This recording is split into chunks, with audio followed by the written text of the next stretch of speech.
Everybody, welcome to today's show. Kurt Mexican will be along later after our interview with Roger Waters. I bet you Roger Waters is going to show up today. I have a very good feeling about this one. But first, we have the world's premier voice impressionist with us, Mike McRae from Austin, Texas. Hi, Mike. Hey, what's up, Jimmy? Big Pink Floyd fan here. Oh, really? That's good. My brother Miles, biggest Pink Floyd fan also. So even nice. You know, I actually Good did. band for Midwesterners to like. Yeah. What's your Midwestern accent? Well, I mean, there's several different ones. I do a St. Louis one. Let me hear it. Well, yeah, I mean, the main thing about St. Louis is you have to sound like you're bored the whole time. You're bored? I mean, you could take Highway 40 down there, but I mean, it's going to be a disaster at this time. Ha ha ha. So I take 44 on in.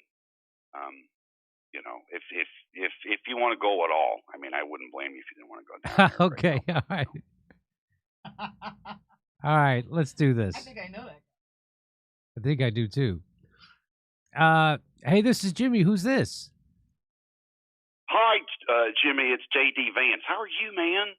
Mr. Vice President. So nice to hear from you. I'm good. How about yourself? I'm doing great, honestly. I feel like we haven't talked in like forever. It's been a while. I've been busy, brother. For sure. It's been a minute. Good to hear your voice, man. What's up with you? What's up with me? You know, I just, you know, Oh, did you see what these libtards on the Supreme Court just did? No. Yesterday was a dark day in America, Jimmy. Now people are going to come here just to have babies. Just 747s full of pregnant ladies, 8-9-monthers up in first class, living it up on their way to drop anchor here in the U.S. You know, I don't think that would. Those airport guys with the orange sticks will be guiding the jets in like, yep, come on in. This way to deliver your welfare larva to forever tether your families to the T to the federal government. Because the orange stick guys always know who is on the plane and are down with their agenda, usually. Do you really think that's a realistic scenario? Of course it is, Jimmy. A jet that size needs guidance on the ground to properly dock at the gate. No, I mean, with the people flocking here to have their babies. Look, this SCOTUS decision is so disastrous for the American people that we might need to revisit even having a Supreme Court. Yeah, are you joking? Because one decision you don't like? Jimmy, the federal government is a government of checks and balances. And when the judicial branch is weaponizing the Constitution against the American people, the executive branch needs to take action. Wow. Could you say that again? Weaponizing? Weaponizing the Constitution against the American people. You're welcome. So that's how you're phrasing it instead of interpreting the Constitution? What is there to interpret? I never really understood that. The Constitution is written in plain English. There's no wiggle room there. It says what it says. So again, just weaponizing the Constitution against the people. You can't be serious.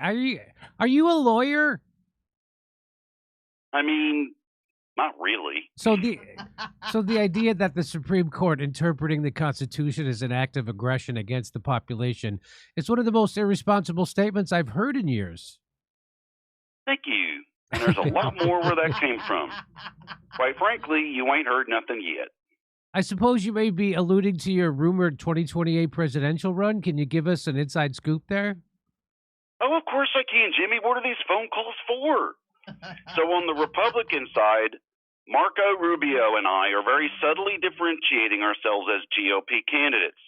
With him as the stand with Israel no matter what cuck, and me as the hey, maybe we don't take orders from Jews bull. So as usual, it's cuck versus bull.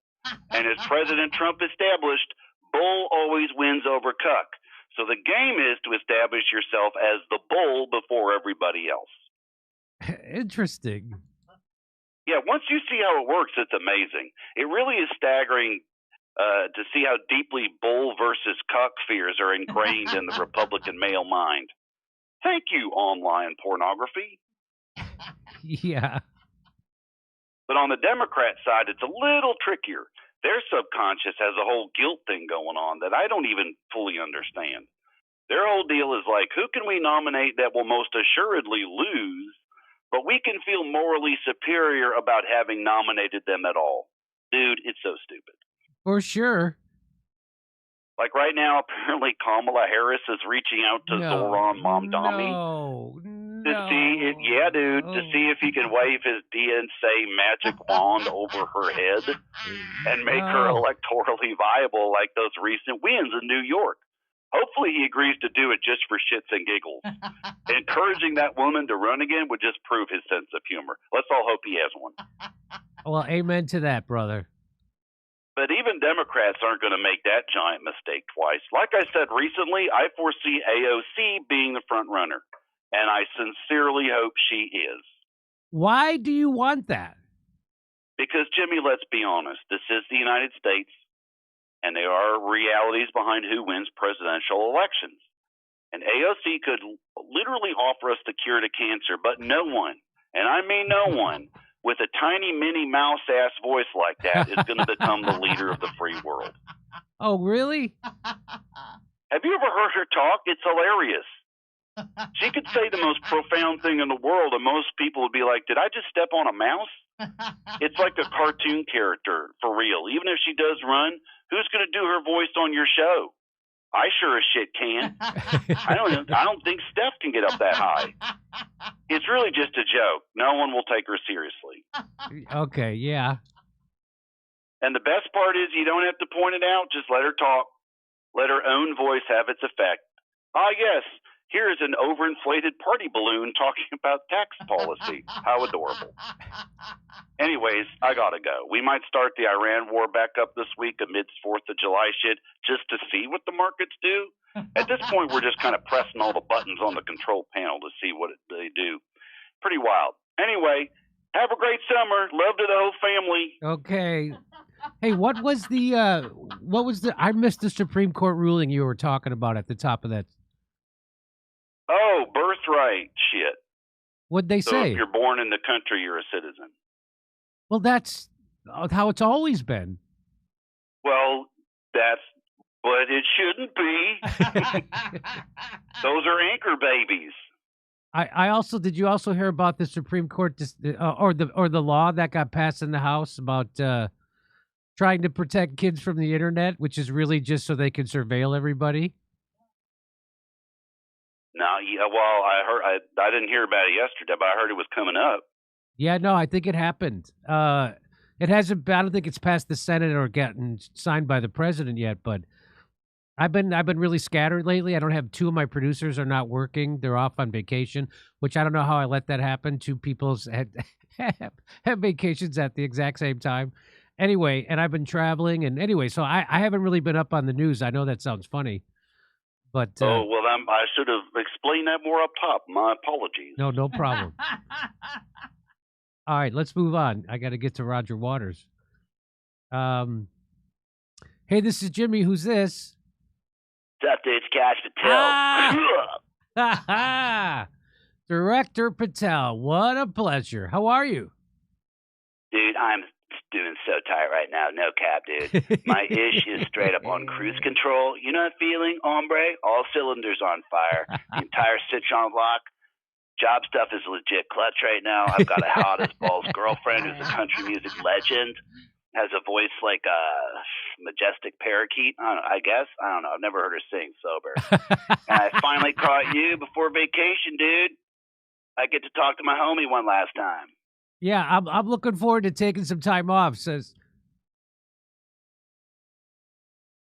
oh, the cat. Oh yeah, for sure, dude, for sure. Hang on a second, Mike. I bet you let loose like a motherfucker. Hold on. I love it, dude. Love it. You got some big plans for the forest. Hold on, Mike. Hold on. We had a technical problem here. Oh, I think it looks good. Okay, can we back up, please?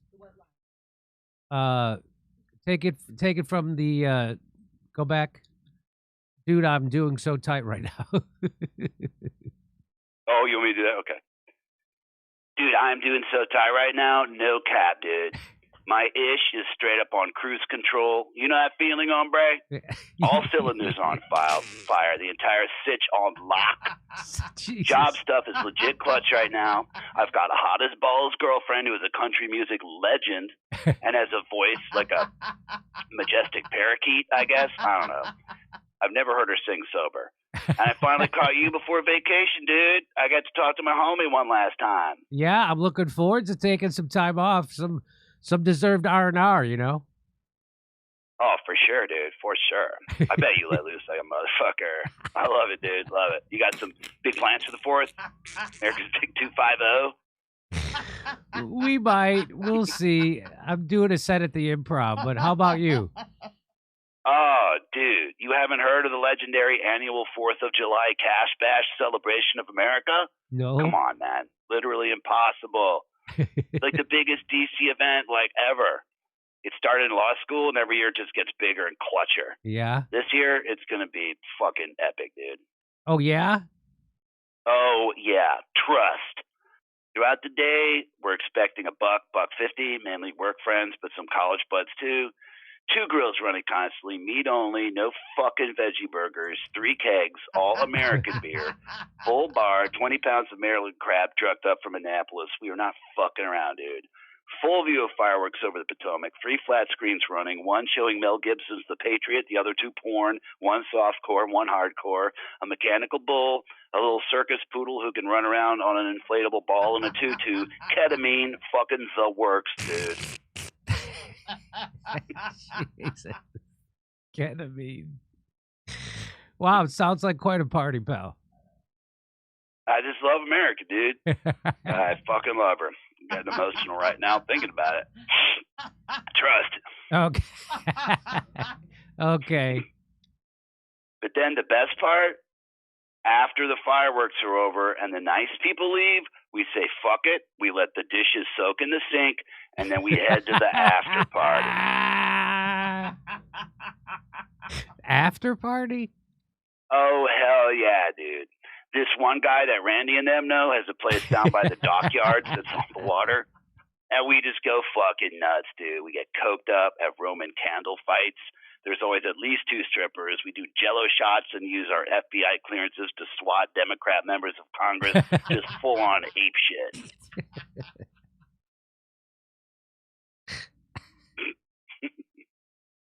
Sounds like quite something. Oh, you know it, dude. My party is about loving America. The after party is about wanting to fuck America on the floor of a gas station bathroom. Oh, my God. I see. You should come, dude. No. Suit yourself, Brohim. This year's going to be particularly lit with all the law enforcement who will be in attendance. SCOTUS has made it so there will be new laws to enforce, which is what we crave, dog. Oh, really? Oh, yeah, dude. They just upheld laws to ban males competing with females in, like, team sports for schools. So it's fucking game on with that shit, dude. Wait, what do you mean? The FBI will be on the ground floor policing that shit. You got a dick and balls? Get the fuck off the soccer field, Glenda. Simple as that. Is that really a judicious allocation of federal resources? No, dude. Honestly, that sounds like an assistant principal's job. But quite frankly, after all our fuck-ups, the FBI needs a PR boost like a motherfucker right about now. Transport shit has proven so insanely unpopular with most people on both sides that inserting ourselves into the situation can only make us look good. We'd be like gender saviors. With all due respect, Cash, I'm not sure this is a situation that needs a savior. Maybe more like a readjustment. Saviors are rarely requested. Usually they are announced and foisted upon people. Good law-abiding citizens don't know that they need gender saviors. We are here to inform them. Never fear, good people. Here come the FBI to make sure that your 5th grade daughter will never be a second-place Sally ever again. Finally, we will literally be the FBI female body inspectors. Good Lord. Honestly, it works out great because every year on the 4th, we've been doing genital inspections at that after party I was telling you about. In fact, that one guy that Randy and them know adamantly insists on it. Kind of weird for sure, but we're so faded by the time we get there, no one gives a shit. All right, then. Okay, we've hit TMI like clockwork. Should let you go, dog. Have a great summer, dude. You sure you don't want to come to either party? Open invite. Yeah, pretty sure, but thank you. Burgers and beers. Love in America. Girlfriend singing songs that people are forced to listen to. Little circus poodle fucker, you know? All right, dude. Right on. Between you and me, if like 5 people show up, I'd be fucking thrilled, dude. You know anyone in DC, just tell them, you know, free food, free booze. Fucking clutch, dude. All right, Cash Patel. Loving Cash Patel. He's got plans. Big plans. He's got big plans. He's a big patriot. I love him. All right, buddy. It's great to talk to you. Anything you want to plug? Anything happening? I got a few shows coming up next few weeks. Follow me on Instagram, Mike McRae online, MACRAE. Anybody in the Austin area, go see Mike McRae live. It's always a treat. You going to the Creek in the Cave pop party? Maybe. Yeah, I don't know. We'll see. I'm not sure what I'm doing, actually. I just made up all my fake July 4th plans. I got to make real ones. According to Kurt, there's some kind of anniversary party tonight. Tonight. Oh, no, I thought you meant like a 4th of July. No, tonight. Nah, I ain't going down there. Okay, all right. All right, brother. Good to talk to you. I'll see you next time. Happy 4th. Happy vacation, dog. All right, we'll take a break and we'll be right back.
It's Pride Month, and I was just in Spokane, Washington, and Tacoma, and they were all full-blown priding.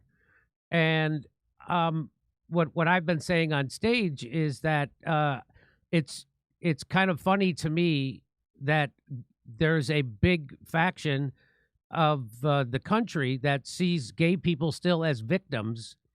And I have to remind them, you're victors. You're not a victim. You have won. And there's nothing you're fighting for anymore. And so now they're just using the 2SAL, LGBTQIA++, they're just using that now to, I see that as the establishment using that to keep people divided. And because otherwise people could come together easily. Do you agree with that gay people are the victors and they're not victims anymore? Of course. Here's the thing. This is my view of this, which is, like I told you before, when I first, started becoming involved in, say, the fight for equality for gay people, when gay people had not won. I mean, there was no equal rights for gay people. This is, coming out of the 80s, where some of the worst things happened, like people who were married and who were living together, who were in love with each other. One of them got sick, and they had no legal rights. Go live on Jimmy. Hi, everybody. Welcome back to the live stream. We've got special guests with us. It's Roger Waters. Everybody knows the legendary founding member of Pink Floyd, a vocal supporter of boycott, divestment, and sanctions movement. In July of 2025, he publicly endorsed the banned group Palestine Action, an act of defiance against the UK anti-terrorism laws that exposed him to potential criminal prosecution and up to 14 years in prison. He's currently fundraising for a UK Supreme Court case challenging the refusal of the British government to allow a new investigation into September 11th attacks Welcome to the show, Roger Waters. Good to see you. Good to see you, brother. Okay, so you've been. Are you actually? Are you afraid that they might put you in jail for endorsing Palestine action?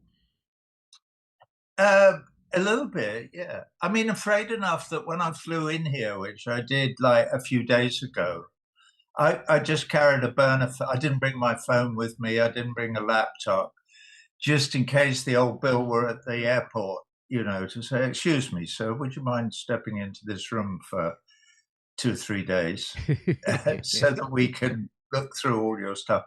So I was that concerned, but they didn't. They couldn't have been more polite. And so who knows whether they'll get round to me. Well, yeah, good luck. They banned a few people. I know Cenk Uygur from TYT, Hassan Piker from Twitch. Yep. So there's been a lot of not good things, and there's a lot of censorship happening in the UK. What do you attribute the government's subservience to the Zionist program? Well, isn't that the $60,000 question? It's the question that we've all been asking, scratching our heads for years and years and years. Does it have something to do with usury? I saw an interesting thing on Instagram the other day about the history of the Rothschilds. Here, oh, there he goes again. and because that's one of the things that they're so deadly against Iran, is that in Iran it's illegal to charge interest if you lend anybody any money. It's against the law. Didn't know that. Yeah, well, there you go. You learn something every day. And it's what makes the world go round. The Rothschilds backed both the Duke of Wellington and Napoleon at the Battle of Waterloo. So you're telling me that the bankers play both sides in every war? Exactly. That's exactly what I'm saying to you. That's exactly what I'm saying. And they make a lot of money. It doesn't matter to them who wins or loses. The main thing is to keep spending the money. The main thing is to keep lending the governments the money. I think that's what he particularly, I'm told, figured out. And don't forget, it was a Rothschild that Lord Balfour wrote the letter to back in 1917, where they said, this government looks favorably on the creation of a homeland for the Jewish people in Palestine, and so on and so forth. Of course, what they forget to say is that his next sentence was, save that it in no way should impact on the civil or religious or any other rights of the indigenous people already living there. Which they seem to have forgotten that bit a little bit now. I don't mean to sound cavalier about it or to joke about it, because clearly it's not funny. Well, what I have been saying at this show is that I knew that, Israel was mowing down Palestinians whenever they felt like it, but I didn't realize the whole history, which you just kind of pointed out, because the story was always that Israel was created as a safe haven for Jews after the Holocaust. But of course, the Balfour Declaration, which kind of set up Israel, which kind of gave Palestine, via in cahoots with the Rothschilds, that happened way before the Holocaust. So, and Zionism has been a project since at least the mid 1800s. And so now I'm coming to realize all this. And I think it's the worst thing for Israel is that people actually find out how it was founded, why it was founded. I didn't even know about the Nakba. I didn't know any of this stuff until they started slaughtering people after October 7th. Have you known about this all along? No, I came to my realization in 2006. In fact, in this new song, maybe that's why we're on your show, is that Mona Miari, who's a young Palestinian singer, and I have made a reimagining of a song of mine from The Wall called Comfortably Numb. And so that's why we're doing a lot of publicity at the moment. But in that song, some of the new lyrics that I've written to Comfortably Numb saying, I never knew, or we never knew about the Nakba. I was only 5 years old in 48. So you can do the math. I'm 82 years old. So I didn't know that any of that was going on. We were sold the propaganda that Israel was a bunch of healthy socialists with their sleeves rolled up, turning the desert into, arable land and looking after one another and being all kind of democratic about things, when of course that had nothing to do with the reality. The reality was that from, as you say, the middle of the 19th century on, there was an absolute determination to steal the land and get rid of all the indigenous people. And they're still trying to do it now. So thank goodness people like you and me and others are standing up and saying, this is wrong. But it's only wrong, though, if you believe in human rights, Jimmy. Right. They don't, obviously. Obviously, they don't really consider the Palestinians human. They're even lower than Goyim. But my brother Miles is a huge fan, and he wanted me to ask you this question. Most people say the albums where you were the primary lyric contributor, like The Wall, Final Cut, even Dark Side of the Moon, were largely about you working through your childhood war traumas. You were much more of an existential, metaphysical thinker, and you were very prescient about the path the world is taking. Songs like Two Suns in the Sunset and Goodbye Blue Sky, both are about humanity destroying itself. What is your view of world events along that line, and how do you think that ties into 9/11 being an intentional demolition and our Middle East involvement ever since? Wow. All right. That's the other big question, isn't it? The 9/11 question. I mean, since, a few weeks after 9/11 happened, anybody with a IQ above room temperature started saying, hang on a minute, there's something about this that looks fishy. And there was, and there still is. But I'm prepared to admit that I said almost nothing for years because I understood that I would never be taken seriously about anything if I started saying, all these physicists and architects who are telling us that these were controlled demolitions and have nothing to do with aeroplanes flying into them or burning jet fuel or any of the rest of the story that we told.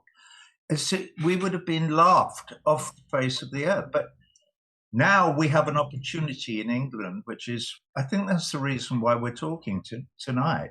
A friend of mine, Matt Campbell, whose brother Jeff was unlucky enough to be in Building 1 when the Twin Towers came down. I nearly said fell down. They didn't fall down. Right. Were demolished that morning.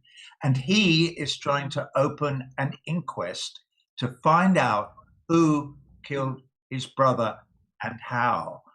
And this is the only legal operation to investigate it. There's no question. Nobody will ever allow one in the United States, as we know. So England, it looks like the only chance. So we'll see how we get on. The hearing is in October, and we're fighting all the way to make sure that happens. So we're definitely going to get more into that court case. I wanted to play you a video. I don't know if you've ever seen this. It's a couple of minutes long. It was put together by James Corbett, and it kind of highlights the absurdities you have to swallow to accept the official story about how those Twin Towers and Building 7 came down, and the whole 9/11 story, even including the Pentagon. Let's listen to a little bit of this. On the morning of September 11th, 2001, 19 men armed with box cutters, directed by a man on dialysis in a cave fortress halfway around the world using a satellite phone and a laptop, directed the most sophisticated penetration of the most heavily defended airspace in the world, overpowering the passengers and the military combat-trained pilots on 4 commercial aircraft before flying those planes wildly off course for over an hour without being molested by a single fighter interceptor. These 19 hijackers, devout religious fundamentalists who like to drink alcohol, snort cocaine, and live with pink-haired strippers, managed to knock down 3 buildings with 2 planes in New York, while in Washington, a pilot who couldn't handle a single-engine Cessna was able to fly a 757 in an 8,000-foot descending 270-degree corkscrew turn to come exactly level with the ground, hitting the Pentagon in the Budget Analyst Office where DoD staffers were working on the mystery of the $2.3 trillion that Defense Secretary Donald Rumsfeld had announced missing from the Pentagon's coffers in a press conference the day before, on September 10th, 2001. Luckily, the news anchors knew who did it within minutes. Osama bin Laden. The pundits knew within hours. Osama bin Laden. The administration knew within the day. Terrorists who committed these acts and those who harbored them. And the evidence literally fell into the FBI's lap. That a hijacker's passport was found blocks from the World Trade Center crash site, if you can believe that. But for some reason, a bunch of crazy conspiracy theorists demanded an investigation into the greatest attack on American soil in history. That investigation was delayed, underfunded, set up to fail, a conflict of interest, and a cover-up from start to finish. It was based on testimony extracted through torture, the records of which were destroyed. It failed to mention the existence of WTC-7, Able Danger, P-TECH, Sibel Edmonds, OBL and the CIA, and the drills of hijacked aircraft being flown into buildings that were being simulated at the precise same time that those events were actually happening. It was lied to by the Pentagon, the CIA, the Bush administration, and as for Bush and Cheney, well, no one knows what they told it because they testified in secret, off the record, not under oath, and behind closed doors. It didn't bother to look at who funded the attacks because that question is ultimately of little practical significance.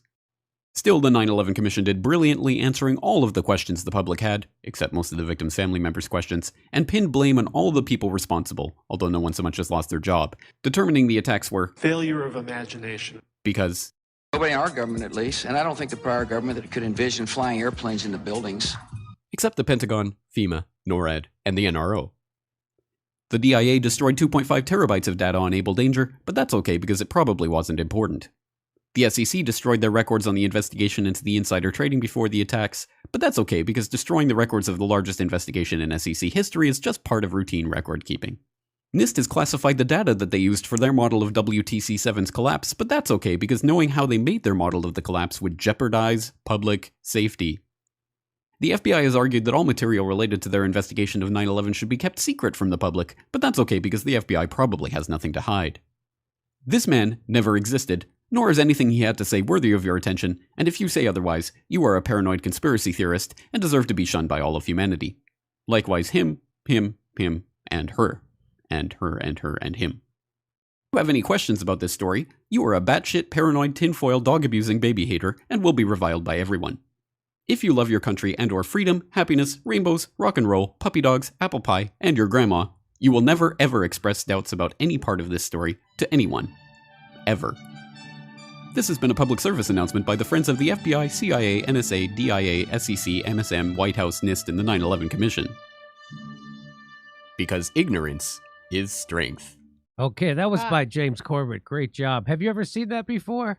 Yeah, of course. Okay. Yeah, I have. I love it. Fantastic. So the big reason why you're here is because this is the gentleman you were talking about. He is trying to get justice and to get the Britain to open up an investigation into actually what happened on 9/11. And he's got a little video I want to play from him right now.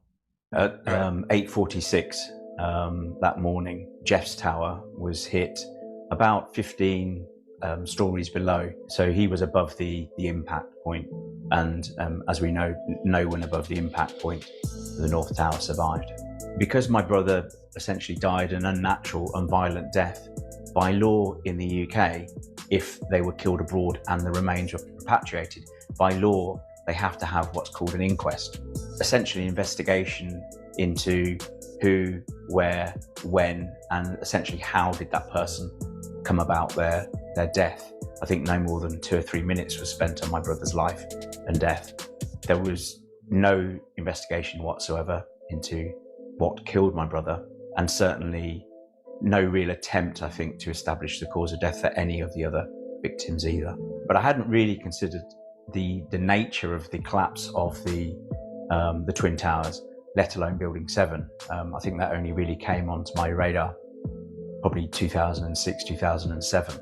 And I think what really caught my attention was the NIST, that's the National Institute of Standards and Technology's admission, because I was basically forced to admit it by a high school physics teacher called David Chandler, who challenged them at a draft meeting of their final report. Challenged them that, the building fell at free fall acceleration for at least 2.25 seconds. And that frankly it's impossible. And I started thinking, okay, I know there's a mechanism to try and get my brother's inquest reopened, and you essentially have to petition the Attorney General for England and Wales, showing, for example, insufficiency of inquiry, but also if there's any new evidence. And so we sat and waited for a response from the Attorney General. Typically, they normally get back to you in sort of 4 to 6 months. They took 22 months eventually before they actually got back to us with initial denial.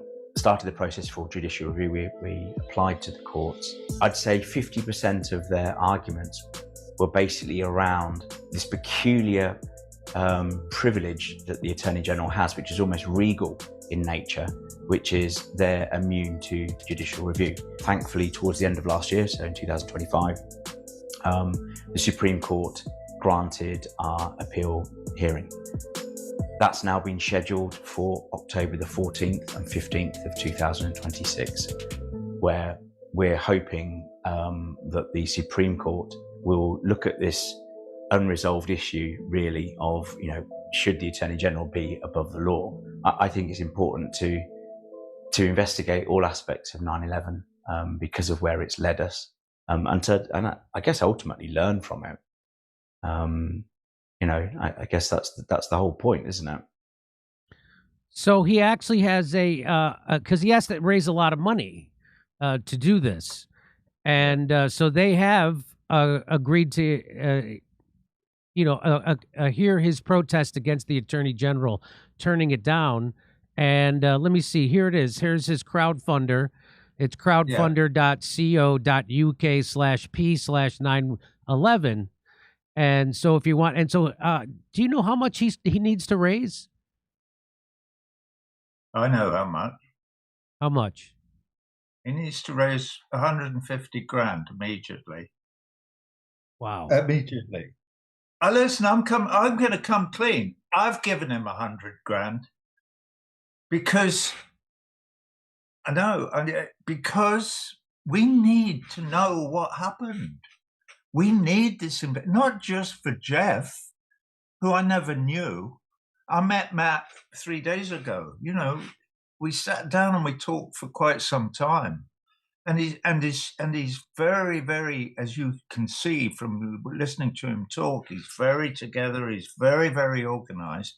They have a very, very, very good case. But he is asking a question on behalf of the whole human race, because these motherfuckers are going to kill us all if we don't demand what we were promised with the 51 Articles of the United Nations, on the 25th of June in San Francisco in 1945, where we said we could have a world where we won't have any more wars because we will have law and we will abide by it. We'll have the Geneva Conventions and so on. But unfortunately, the ruling class had their fingers crossed behind their back. They never believed a word of it from the start. I know I'm ranting a bit. No, go ahead. I can't help it. I feel so passionately about this because we, the ordinary people all over the world, all of us want that world with no war, where we can bring up our children and where it is a natural human right to have a roof over our heads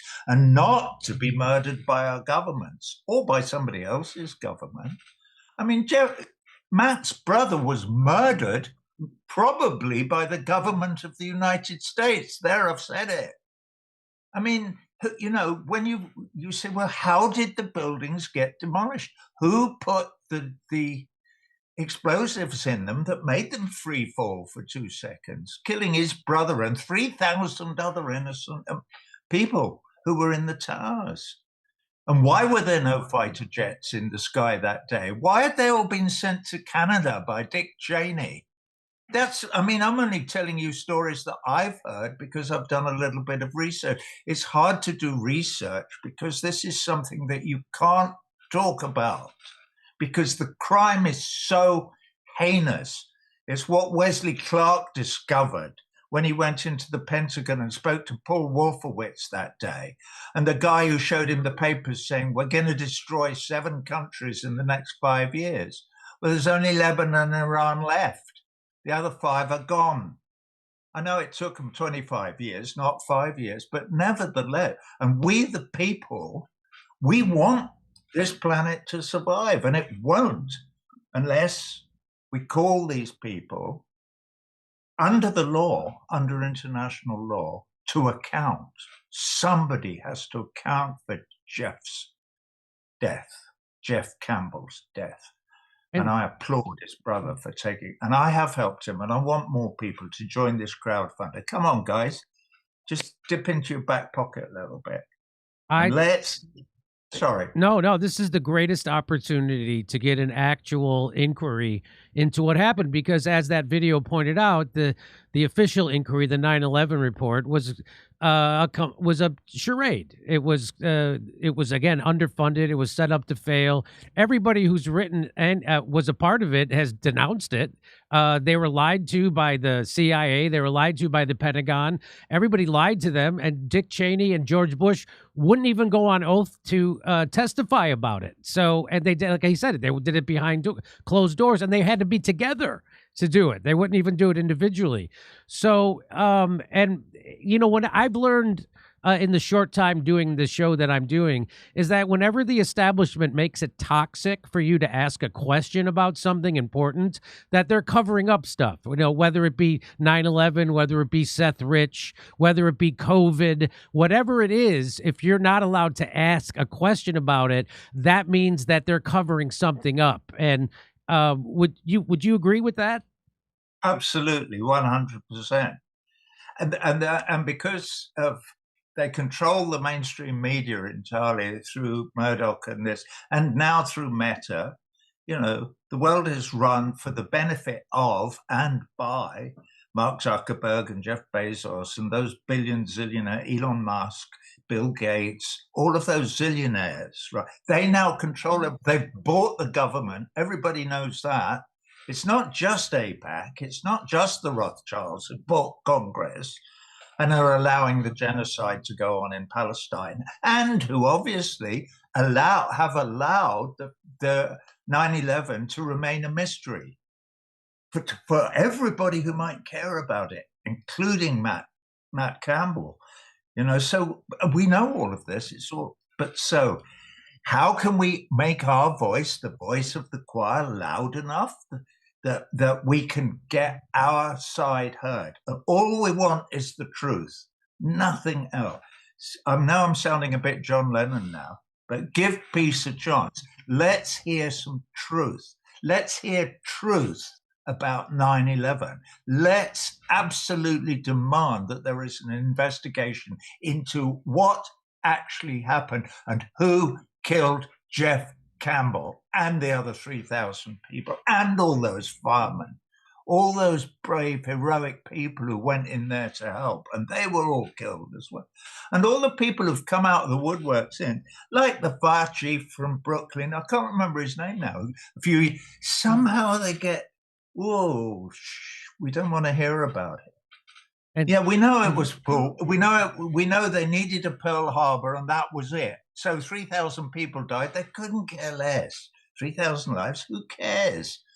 They want to go on controlling the world, and the way they do it is by insisting on a state of perpetual war. And it's a war between the rich and the poor. You know, it just is. So yeah, we need to amplify Matt's voice, please. And thank you, Jimmy, for having him on and having me on as well too.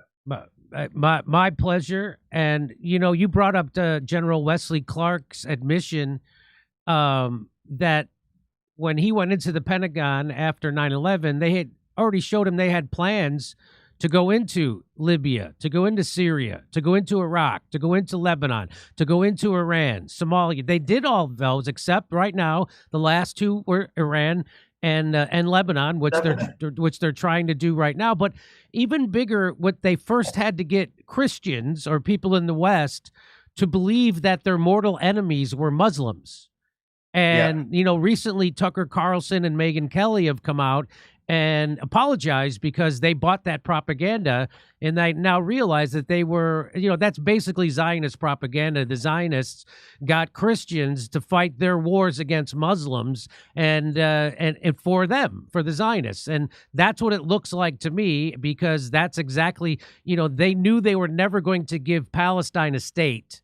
and so they needed to dismember and overthrow every Arab country around them, so they couldn't come to the defense of Palestine. And that's what it seems like to me. Does it seem like that to you? Did this go back to Israel?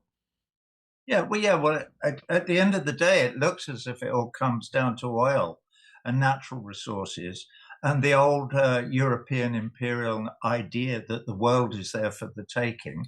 And so for 500 years, Europeans have, from Magellan on, and Captain Cook and the rest of it, and whoever crossed, in 1642, and when they discovered the new world, funnily enough, when the Pilgrim Fathers landed in Maryland or wherever they landed, Plymouth Rock, they said, "This is Zion."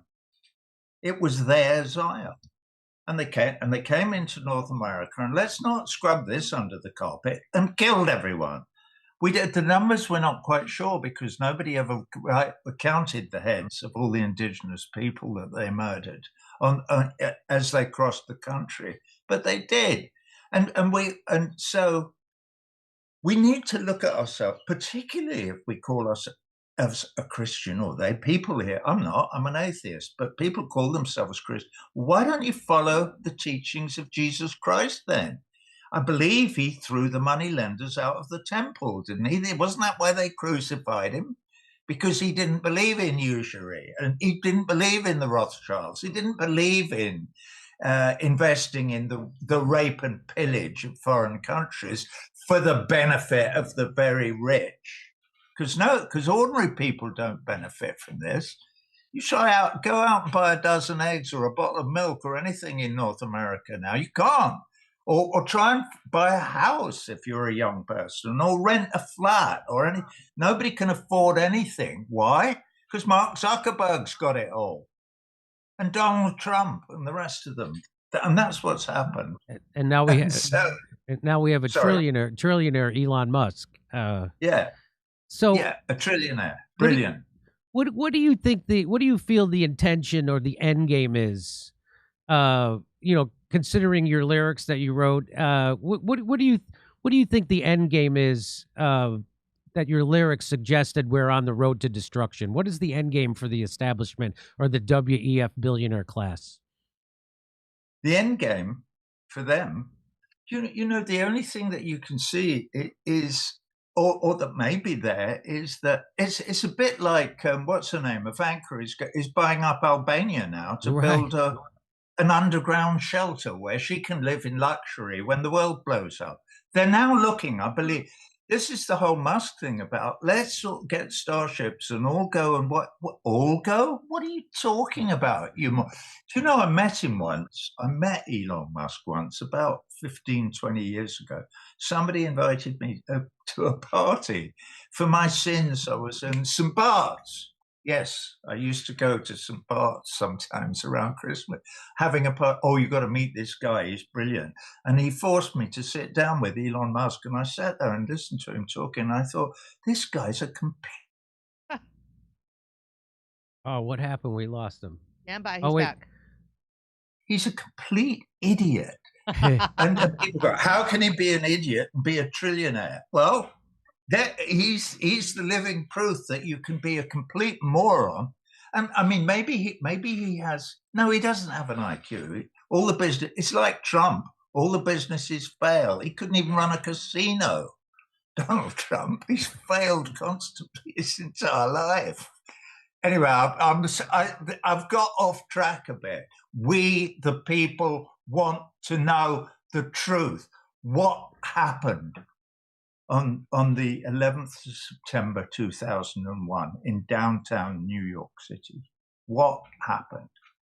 Please. Well, let me just get final question, and I'll let you go. I appreciate you taking time. I know it's late in the UK, so I really do appreciate this. And another question from my brother Miles. Another brick in the wall, you say we don't need no education, we don't need no thought control. What do you think are the forms of thought control that are being used in our societies to keep us sheep, from the Animals album, in line? And who do you see are the dogs in our world, the ones who keep the sheep in line? Well, the dogs, I guess, They're those idiot cops in New York City beating the people in Columbia University standing up for the rights of their brothers and sisters in Palestine with clubs, sent in with their mace and the this and that and the other, and accusing them of being anti-Semites. They're not anti-Semites, you morons. They're people who believe in human rights. They're protesting for the human rights of their brothers and sisters. So they're the dogs. And what did you want to know about the others? I mean, yeah, what did I have in the thing? Yeah, dogs, sheep. Pigs. The pigs. Okay. Elon Musk is a pig. Trump is a pig. Bill Gates is a pig.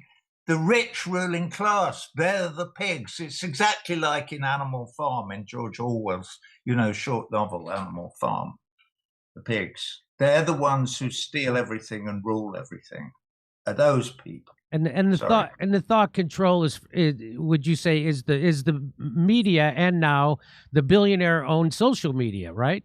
Exactly. Yeah, exactly. And it's getting harder and harder and harder to combat it. And now that we can all see in front of it, even if the media is trying to tell us the opposite is true, we can see these data centers that are supporting Meta and the whole AI explosion of data farming and data thising and data.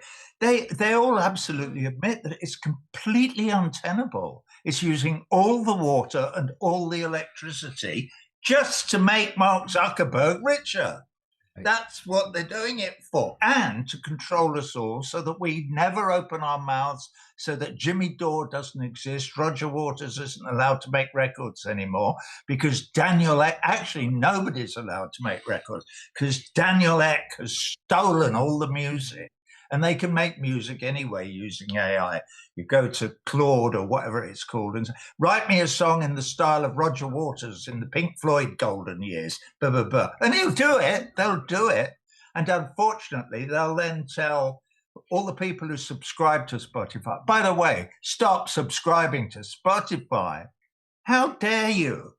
What you're doing is removing music from our lives. You're removing the creative process of writing music from all of our lives by saying, I don't care about it. I don't care what human beings think or feel. I don't care about Neil Young or John Lennon or Joni Mitchell or any of the music, any of the great music, or Bach or Beethoven or anything.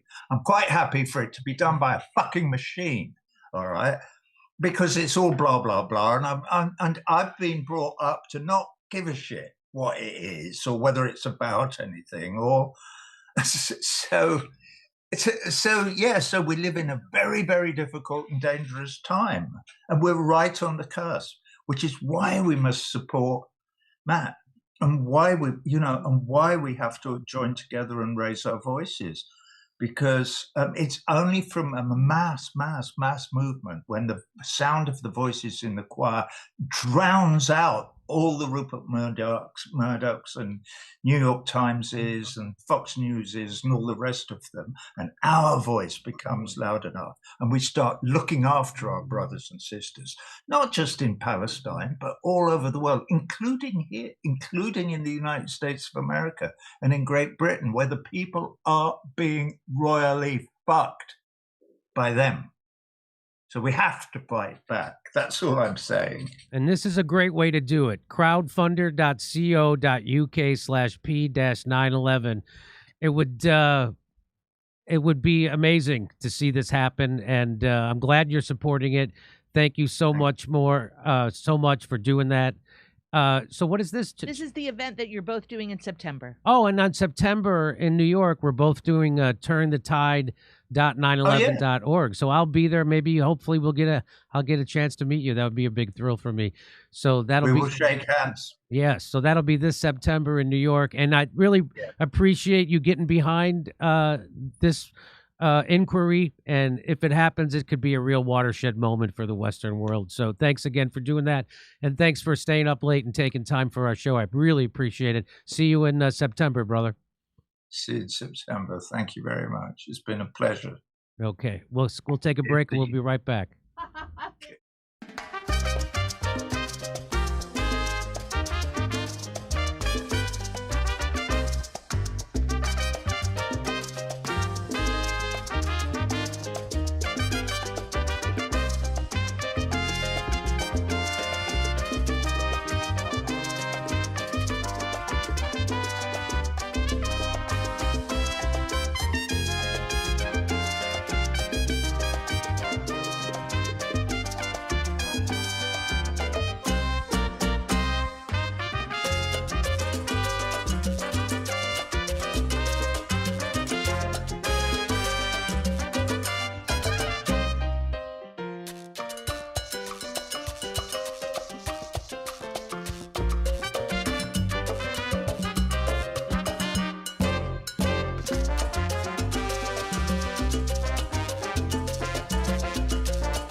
Okay, ladies and gentlemen, Roger Waters. That was fantastic, wasn't it?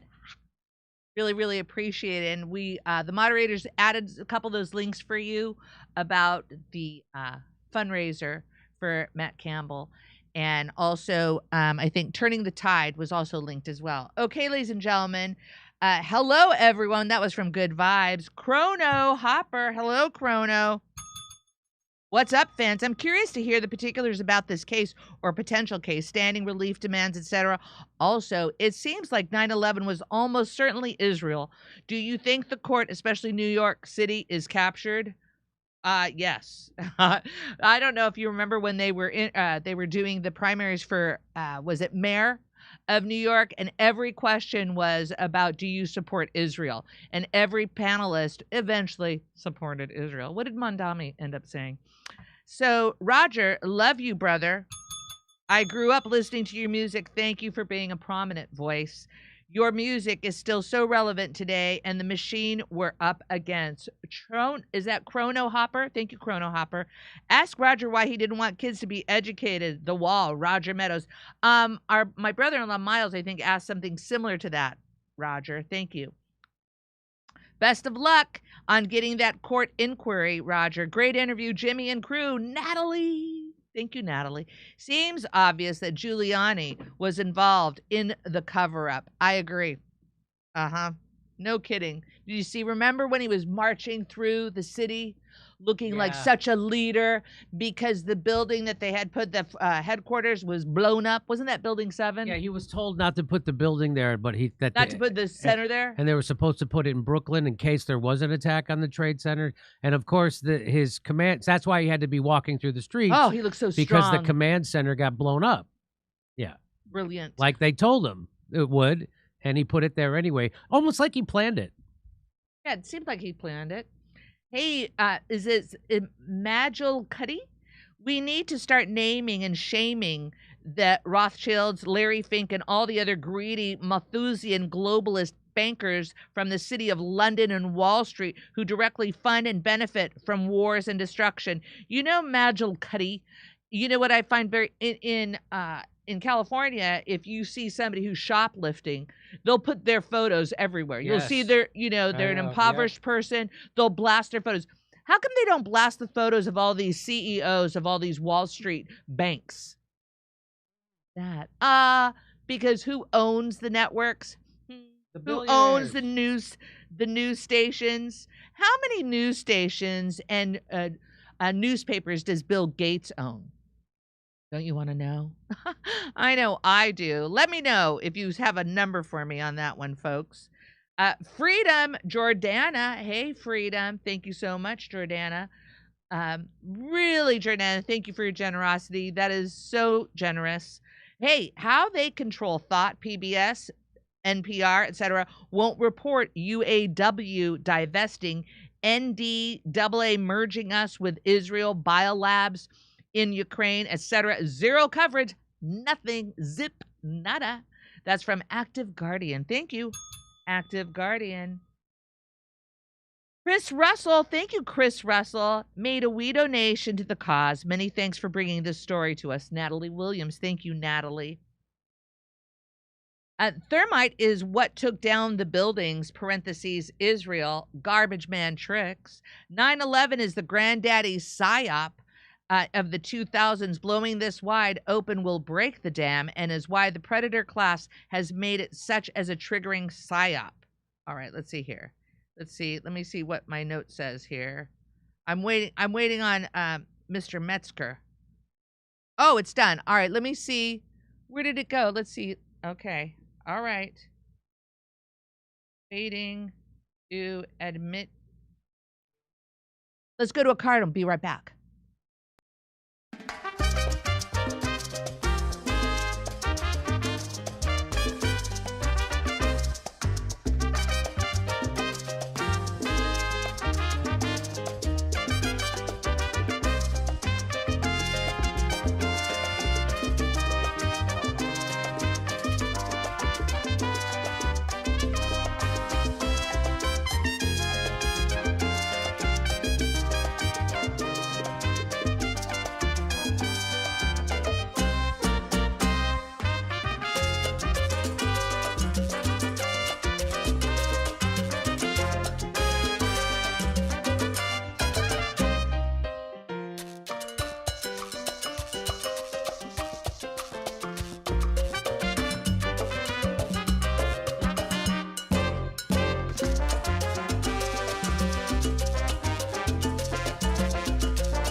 Hi, I'm here with Kurt Mexican. We only have him for a short time tonight because he has to go to a fucking party. Yeah. Apparently, that's a good enough excuse to skip work these days. It's my, it's my. I'm sorry, I management. can't make it in, Doc. I got to go to a party. I have a little presentation to give. I have a party. I'm going to a party. Okay. It's more of a toast, really. I'll take a lot of shit. Is this like when Tom Dreesen was late to open up for Frank Sinatra because he was at a softball game? That happened? That happened. Good for Tom Dreesen, because Frank Sinatra, I don't know if you know, was a huge piece of shit.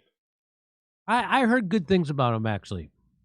Oh, well, I heard terrible things. Well, I think he's like a lot of people. He's got a good side and a bad side. It's a mixed bag. Didn't he like take care of people's medical bills and somebody's bills, and he didn't Maryland's. What's that? Yeah, Marilyn Monroe's. No, I heard he took care of people like that. He's MK Ultra. They're having a hearing. And he stood up for Sammy Davis Jr. and blacks in general and stuff. So he there's a lot of good to him. Come on. It's not all bad. Listen, yeah, the mind control sex slave thing, I try not to hold it against him because I do like that he did help with civil rights. Yeah. So you think he was well, let's get into it. Yeah. Oh, hang on. I got the wrong thing. Go to Steph. All right, ladies and gentlemen. I just got shared another link for the fundraiser that I'm putting in. That's it, right? That I'm putting in. All right. Oh, by the way, ladies and gentlemen, if you go to, let me tell you right now, because they're doing a flash sale. And if you go to the Jimmy Dore merch store at jimmydoreshow.dashery.com, I'll say it again, the jimmydoreshow.dashery.com, they're doing up to 27% off on our merch for July 3rd, 4th, and 5th. Back to Jim. That's for the country. That's for the country. We're doing that for the country's birthday. That's what that is about. So you know this book that we've covered this on the show, Chaos, Charles Manson, the CIA, and the Secret History of the 60s. Tom O'Neill. Tom O'Neill. Now, Kurt, should I play that video now that you sent me? Oh, well, first let's establish who he is, because I think there's a key in here. I met him. Greg Fitzsimmons is friends with him. So that guy who wrote that book talked about how MK Ultra the 60s were. Now, Representative Anna Paulina Luna chairing a hearing where he's testifying to let everybody know about this, which makes me suspect of this whole hearing. If she's in charge of it, does it make you suspect a little, Kurt, or no? There's so much weirdness around her. I don't know what to make of any of it. She's the one that guy was recorded saying he was going to get the Knights of Malta to have her killed, her opponent in that race. Yeah. That was a big story. Then there's something with Tulsi Gabbard getting those documents, and now they're saying, you know, she works for a cult and this and that. But Tulsi was getting MK Ultra documents supposedly, and I thought she was doing it in conjunction with Luna. So I don't really know the whole backstory there, but there's something very bizarre about the whole thing. But MK Ultra is true real, and you were hearing hearings about it, and it directly relates to Tyler Robinson. Directly. So she tweeted out, according to today's expert witness, Jack Ruby and Charles Manson were MK Ultra assets. What? That's preposterous. It's just a normal case of a lone nut shooter of a lone nut. That's all. Ruby. Oldest crime in the book, right? Come on. If MK Ultra had their way, Charles Manson would have been in the Monkees. I feel like he was, but I could be wrong. It would have made for a very different TV show experience. Songs like Take the Last Train to Spa Ranch. He never wrote a song that good, let's face it. Yeah. So here, let's listen to some of his testimony. Is it, in your expert opinion, that Jack Ruby and Manson were assets of the intelligence agencies specifically pertaining to MK Ultra? Were they MK Ultra victims? Yeah, theoretically, Manson, I've never been able to prove absolutely. Jack Ruby, I believe, this is something else. The Warren Commission investigation, on the Warren Commission was Alan Dulles, the former CIA director, who authorized and ran MK Ultra until he was fired by President Kennedy. The liaison to the committee for the CIA, who handled the information coming from the CIA back and forth to the Warren Commission, was Richard Helms, who was a direct supervisor of Jolly West. They knew who West was. They knew that what West was capable of and what they had paid him to do and what he had reported to them that he could do, including inducing mental disorders in people. So, Kurt, who is Jolly West? The guy that killed an elephant with acid that was working for MK Ultra, and he would introduce himself at parties that way, that he once killed an elephant with acid. Okay, so he was in charge of the MK Ultra. Sidney Gottlieb's a big name, but keep in mind, that's just the MK Ultra part. It got worse and worse and worse. So these are the names you always hear. Now, the thing that's interesting is, I thought as the great Bill Maher told us, there was that thing with the acid in the 60s. Yeah. They already had a hearing about. But now it's time for another one of those CIA. What was the hearing called where they brought that stuff out? Was that the church committee? Yeah. Yeah. We need another church committee, because right now I doubt they'll comply, but remember, Trump's supposed to unredacted release all the rest of the Epstein files. If anybody bothered to look through them, all kinds of MK Ultra stuff in there, just up and down. And there's a lot. The program never stopped. And in case you're wondering why your friends don't know anything, my guess is that's why. Okay. Let's listen a little bit more. So he's talking about the guy who was the liaison to bring information to the Warren Commission was the guy running MK Ultra. That's what this guy, Jolly West. Okay. What's that? I'm sorry. Sidney Gottlieb was the guy I thought was like the main name at the time, but it was under Alan Dulles. Alan Dulles the Dulles brother was the guy really bringing it in, and then he worked under it, Jolly West. I don't know his exact rank in the program, but he's a CIA puke. That he could do, including inducing mental disorders in people. That was never disclosed to the commission as far as anyone knows. So I believe that West was... So that would be pertinent, because if they knew that, if the people who are running MK Ultra knew that they could induce mental diseases or mental conditions in people, then they, of course, would use that on somebody like a Patsy or somebody like Jack Ruby or somebody like anybody, right? You make a sleeper agent, Jimmy, that doesn't know that they're supposed to pop off at a certain time. So you can implant that in someone and then trigger them with phrases and phone calls, and just like I think happened when the president of, Slovakia? Yeah. Was going to investigate Pfizer, and a 72-year-old man with no history of violence all of a sudden shoots him in the face. Yep. This is proprietary tech for corporations and governments now. Okay. Put in there to keep Jack Ruby from telling his story. Wow. In closing, I just want to thank you all for being here today. Let me play that through without stopping. Is it in your expert opinion that Jack Ruby and Manson were assets of the intelligence agencies specifically pertaining to MK Ultra? Were they MK Ultra victims? Yeah, theoretically, Manson, I've never been able to prove absolutely. Jack Ruby, I believe, this is something else. The Warren Commission investigation on the Warren Commission was Alan Dulles, the former CIA director, who authorized and ran MK Ultra until he was fired by President Kennedy. The liaison to the committee for the CIA, who handled the information coming from the CIA back and forth to the Warren Commission, was Richard Helms, who was a direct supervisor of Jolly West. They knew who West was. They knew that what West was capable of and what they had paid him to do and what he had reported to them that he could do, including inducing mental disorders in people. That was never disclosed to the commission as far as anyone knows.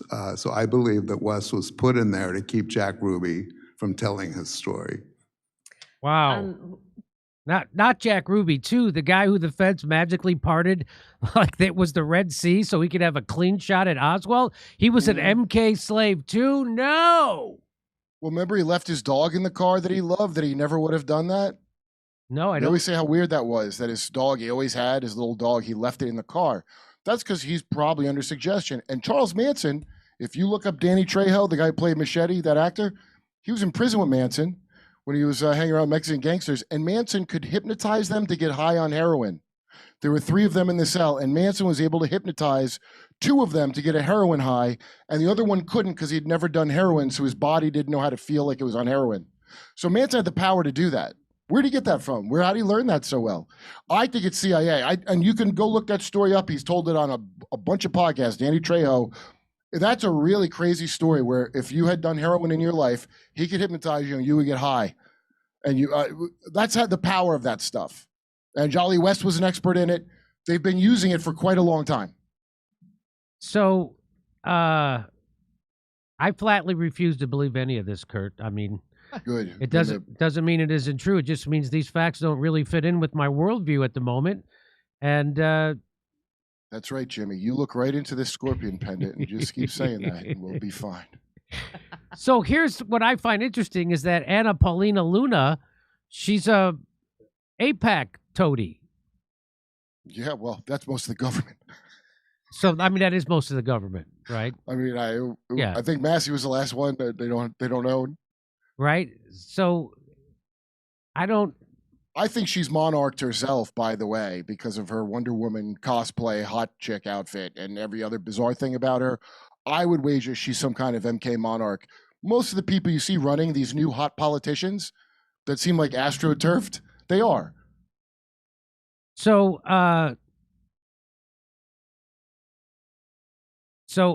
this is from now. When I studied advertising in college, which I did, I got my degree in marketing communications, and I was supposed to go become a copywriter for advertising, but instead there was a comedy boom, and I could make $500 a week just telling jokes without any talent, and so I decided to jump. But here's what he in advertising school, he's considered the father of advertising, and he's this brilliant genius guy. But here's what he said. The conscious and intelligent manipulation of the organized habits and opinions of the masses is an important element in democratic society. Those who manipulate this unseen mechanism of society constitute an invisible government, which is the true ruling power of our country. We are governed, our minds are molded, our tastes formed, our ideas suggested, largely by the men we have never heard of. This is a logical result of the way in which our democratic society is organized. Vast numbers of human beings must cooperate in this manner if they are to live together as a smoothly functioning society. So he's talking about a greater form of mind control, which is what everybody else is under. If you're not that's the mass version. Yeah, that's the mass version of it. It's scalable. That's why tech people love it. It's like, yeah, and it's like that Rolling Stones song about I want my shirts to be as white as my. Well, I forget how my shirts. It's that whole song about how advertising controls what you think. I can't think of the lyrics right now. It's I can't get no satisfaction. I know. But anyway, here is the Goyim knows. So Mickey Cohen, Jewish Mafia. There's Jack Rubenstein, which is Jack Ruby, also Jewish Mafia. Lee Harvey Oswald's assassin, Jack Ruby, idolized Cohen and dated his girlfriend, Candy Barr. Candy Barr? What, was she in a punk band or something? Come on, Candy Barr? My Gen X brain can only interpret that name one way, Jimmy. Punk band. Mickey Cohen ran a gambling operation in the Ambassador Hotel. That's where RFK was assassinated. Yeah. The Jewish mob's concerns about JFK's Israel politics. Okay. So let's move on to this is what RFK has had to say about MK Ultra. The CIA is allowed to propagandize around the world, and it's the biggest funder of journalism today in the world. It spends $10 billion a year through USAID to fund journalism all over the world. It owns some of the biggest newspapers and magazines, the most influential in the developing world, in Europe and around the world. There was in the CIA's charter, it says, and then there was an act called the Smith-Mundt Act that makes it illegal for the CIA to propagandize Americans. So in 1973, there were congressional hearings that came out of the House Select Assassination Committee hearings when all the CIA secrets were revealed. They were called the family jewels. It was all of the worst secrets of the CIA that they all kept in one place. And that was released, during the 1970s, during these hearings from the Church Committee and the House Select Assassination Committee. And Americans learned for the first time about, Operation Mockingbird, but also about MK Ultra, MK Naomi, MK Dietrich. These were all of the MK stands for mind control. And the CIA had these programs at Fort Detrick, but 220 universities around our country and in Latin America and Canada, experimenting with ways to control the human mind. The LSD came out of that program. And, they were using psychoactive drugs, they were using torture, they were using sensory deprivation, they were using noise, and they were figuring out how to control individuals, including how to develop Manchurian candidates, unwilling assassins through hypnosis and these, other techniques, but also how do you control whole societies through, the destruction of institutions, the propagation of lies, instigated violence, and the orchestrated diminishment of faith in the institutions of society and the mistrust among people. So they had all of these, they were experimenting. And, it wasn't just the U.S. The same thing was happening in Russia and in other parts of the world. But, we had a very, very sophisticated program that violated a lot of American values. How effective do you think the MK Ultra program was? Well, I mean, there's a lot of things that came out of it. And there's a lot of it's hard to tell because a lot of it was top secret. I mean, it's very, it's a really interesting and a very surprisingly well-documented history. But, I don't want it. But the term conspiracy theorist there was a memo that went out to all of those journalists who were associated with the CIA in 1964, where they said that anybody who questions the Kennedy assassination, the Warren Report, which was the report that was done by a commission that was appointed by LBJ, and the commission was essentially told, and individual members were told, you got to say that this was a single gunman. Do not let people talk about a conspiracy theory. The named head of the commission was Earl Warren, who was a Supreme Court justice, but the real head of the commission was Allen Dulles, who had been this head of the CIA, who my uncle had fired. When my uncle died, he told a young journalist, he thought he was a god. I'm glad the little shit is dead.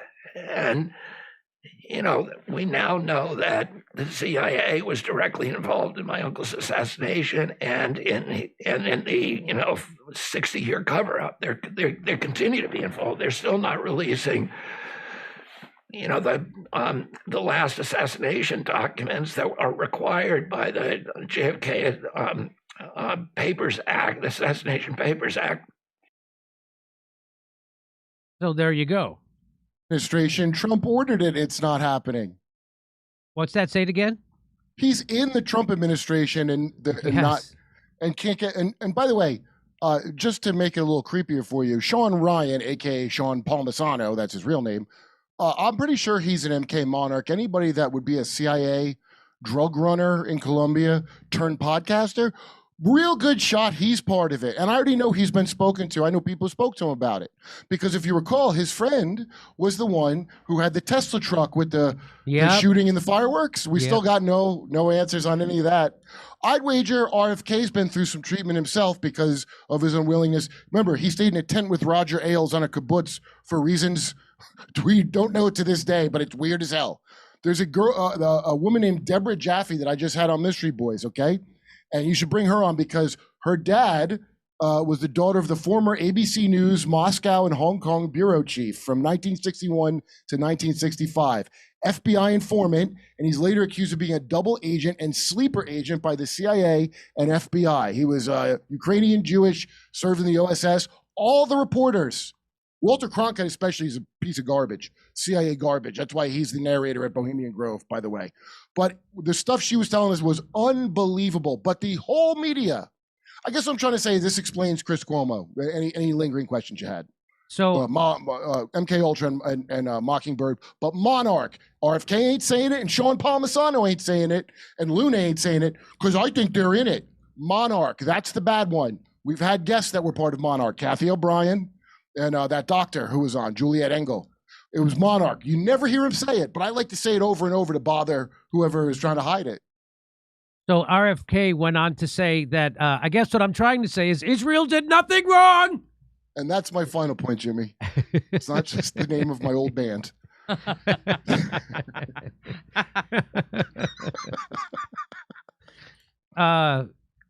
Anyway, let's, I forget what this is. Let me play it. And now the story. Oh, so it'll show you how they mind control large swaths of people. And now the story of a dog named Drew and his master, Pavlov. Every day, Pavlov would feed Drew. Drew's mouth would water every time he was fed. One day, Pavlov rang a bell just before feeding time. Pavlov rang the bell each day just before feeding.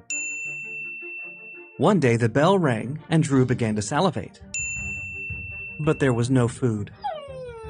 This involuntary reaction made Drew one of the most famous dogs in history. Together with his best friend Pavlov, Drew had proven the scientific theory of conditioning. It turns out that a wide variety of reactions can be triggered in similar fashion. Now imagine that Pavlov is a news network and viewers are all dogs. By repeatedly delivering negative information in association with trigger words or names, the head of a news organization could poison the minds of millions so that any mention of a person's name would instantly create negative, aggressive, or fear-based responses. Psychologists call this emotional transference. In a time of calamity, one could influence purchase habits. Remember the great toilet paper run of 2020? There was no real shortage of toilet paper, but the focus on toilet paper shortages by mass media resulted in hoarding, which created a real-world shortage. On a more interesting note, across the United States, there was a dramatic increase in the installation and use of bidets, a European alternative to toilet paper. The mass transition to bidets due to the perceived shortage of toilet paper is called behavior modification. Behavior modification was the basis of a decades-long series of CIA-funded human experiments in the United States and Canada, known as MKUltra.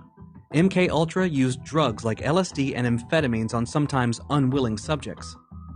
Combined with isolation, fear, and bombardment of repetitious messages, MKUltra pushed the limits of human experimentation and mind control. Consider, the FDA and our medical institutions have released massive amounts of amphetamines and opioids on the American people over the last 40 years, while simultaneously a smaller and smaller number of politically charged elites dictate what shows we watch, what news we see, and what messages we are allowed to hear. Many of these people put profit and politics over civil rights and the Constitution. One has to wonder, did MKUltra ever end? Or did it take over the world? With this kind of power, one could condition the world into believing a safe medication was deadly, or a deadly treatment was safe and effective, all by transferring the triggered hatred of a political figure. And it all started with a dog named Drew. But it continued. Just a spoiler alert. Yeah, it continued. You know all these baffling things you see? Did MKUltra end, Kurt? Don't ask Bill Maher. I know what things are. He's still surprised the government security agencies don't have our best interests at heart. They went in with the bet for freedom, okay? That's what he said about Iraq.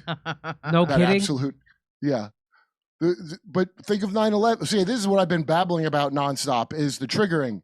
They have these trigger phrases. I'm worried about the future of our democracy. I'm worried about the future of our democracy.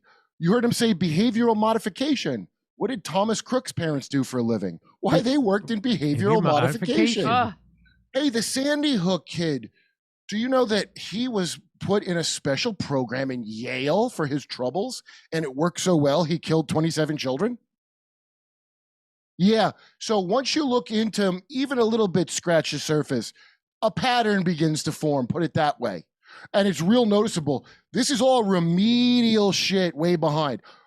All the victims are knocking around snitching. You can find out if you want to. We've had them on the show. You can find out everything they did without a hearing. Most of the hearings are for show. I find it shocking that we even got a hearing. because this is stuff that Bill Maher would consider fringe. I don't know if it's okay in my Overton window to accept it, you know? So there's one more part of these hearings that I want to show you, and it involves Tyler Robinson.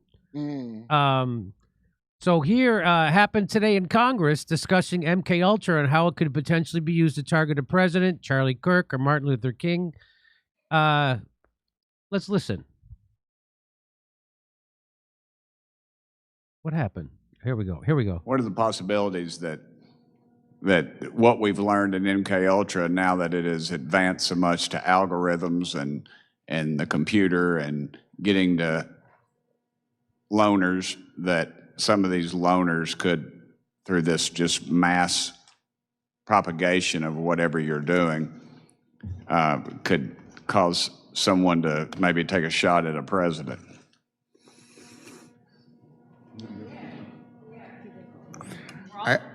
I know there's a lot of speculation out there about the Butler shooting, and I guess even the Charlie Kirk shooting. By me. I just hate to speculate because I don't know. I have no firsthand knowledge whether those guys were programmed through radio waves or through their computer activity. So I would never hazard a guess, except to say what I've already said, that they developed means that we've never been told about many, many years ago, and I imagine they've evolved to be much more effective now. So let me interrupt you one more time, and I apologize again. But don't you think that they could cast this broad net through these algorithms and other things, and maybe they don't know the exact person it's going to affect, but they know what type of person it's going to affect, and they know it's going to happen, and that way they can't predict when it's going to happen, but they think it will happen. And then that way they can sort of wash their hands of this whole thing and say, well, we didn't have anything to do with it, but in effect they really did, because they put this out there and they continue to put it out there through whatever method you're talking about. Go ahead, guys. I'm sorry. Ma'am, if you want to jump in. She's within IH. Okay. Doctor, go ahead. It sounds to me like you're describing something like the Martin Luther King assassination.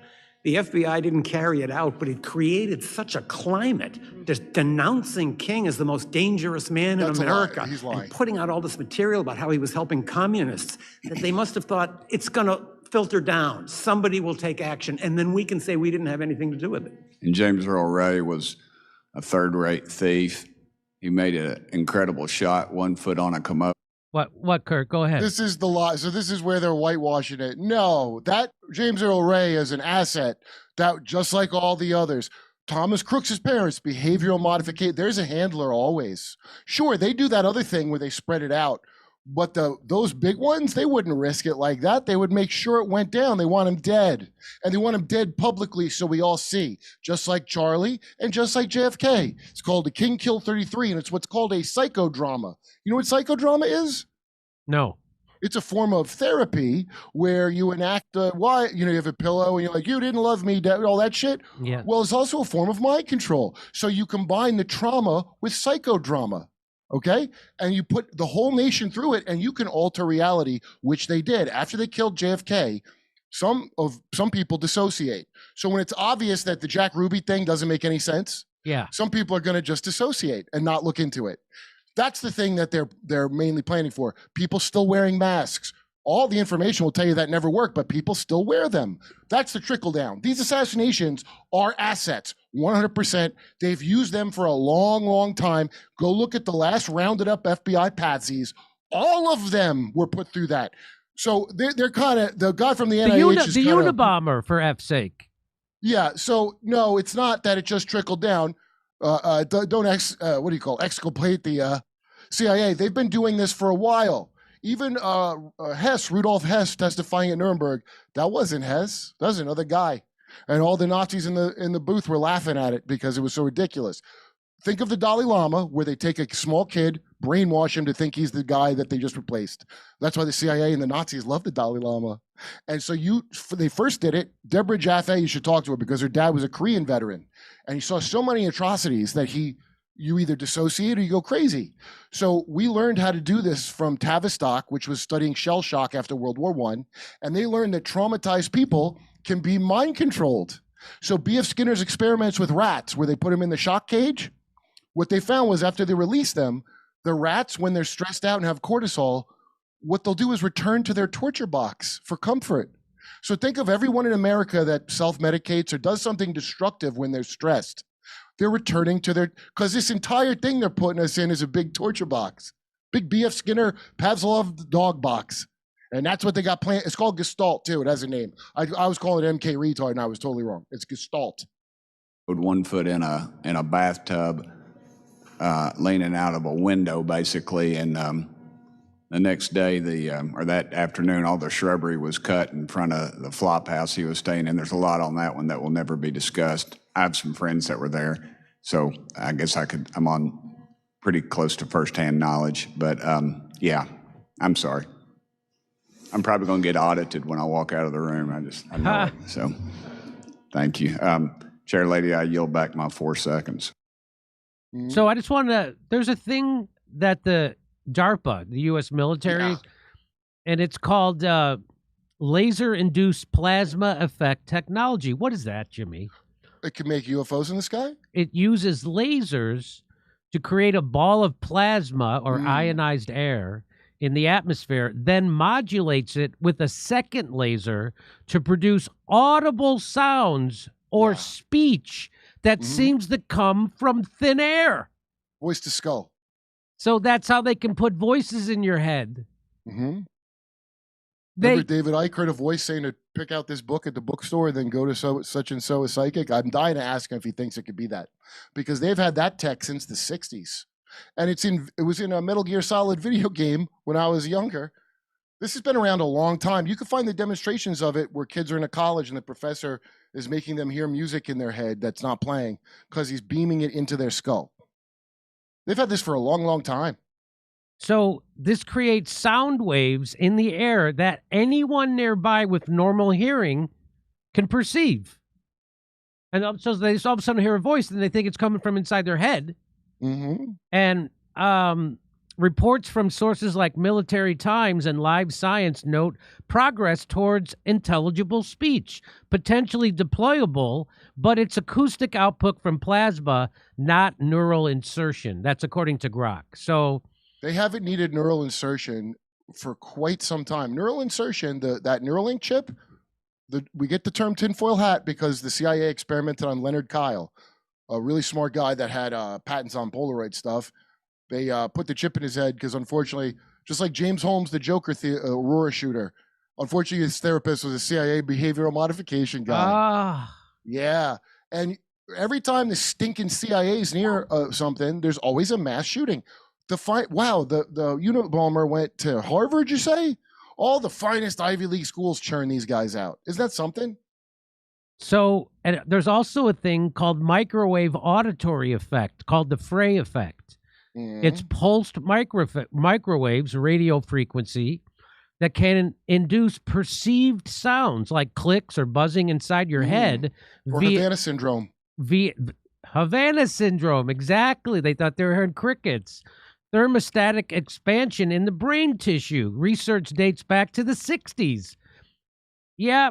It was a mind control race. That's when the Manchurian Candidate, starring the great Frank Sinatra, who's a scumbag MK handler, just like Bob Hope was, just like the whole Rat Pack. Oh, and by the way, Sinatra, it wasn't just Sammy Davis Jr. that was a Satanist.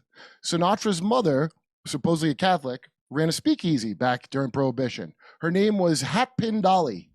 You know why? Because she trafficked women and did abortions out of the speakeasy.